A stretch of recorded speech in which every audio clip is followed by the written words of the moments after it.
Aravalli hills जो कि India की नेचुरल शील्ड है, मतलब थार डेजर्ट को आगे बढ़ने से रोकती है, दिल्ली एनसीआर की हवा साफ रखती है और करीब 70 करोड़ लोगों का ग्राउंड वाटर रिचार्ज करती है। लेकिन बीजेपी गवर्नमेंट के टाइम में ये सब खतरे में लग रहा है। 20 नवंबर 2025 को सुप्रीम कोर्ट ने सरकार की 100 मीटर वाली डेफिनेशन को मान लिया। मतलब सिर्फ 100 मीटर से ऊंची पहाड़ियां ही प्रोटेक्टेड होंगी और बाकी 90% से ज़्यादा जो लो हाइट की पहाड़ियां और रिजेज हैं वो माइनिंग के लिए खुल सकती हैं।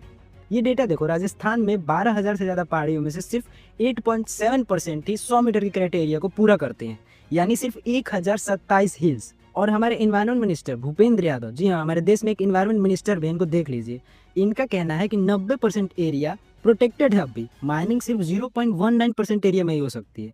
लेकिन क्या ये पूरा सच है?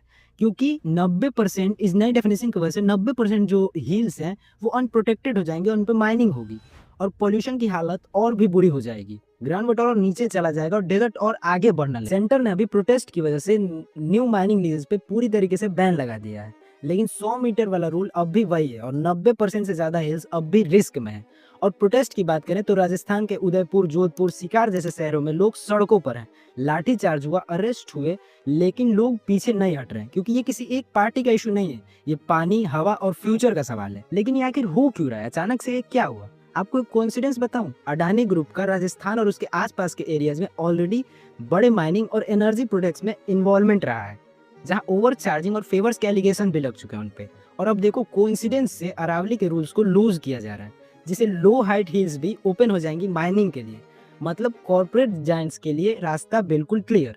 ये सवाल बिल्कुल जेन्युइन है कि क्या ये इन्वायरमेंट पॉलिसी है या कॉर्पोरेट दोस्तों के लिए रेड कारपेट? आप लोग नेचर को प्रोटेक्ट कर रहे हो या बिग बिजनेसेस को क्वाइटली ग्रीन सिग्नल दे रहे हो? क्योंकि जब लॉस धीरे धीरे एक ही डायरेक्शन में झुकते हैं तो लोग सवाल तो पूछेंगे ही। और हाँ, ये ड्रामा नहीं है, प्रोटेस्ट रुकने वाले नहीं है, क्योंकि बात फ्यूचर की है। अरावली बचेगी तो ही नॉर्थ इंडिया बचेगा। असली विकास वही होता है जो नेचर को साथ लेके चले, सिर्फ अपने कैपिटलिस्ट दोस्तों को नहीं। जय हिंद।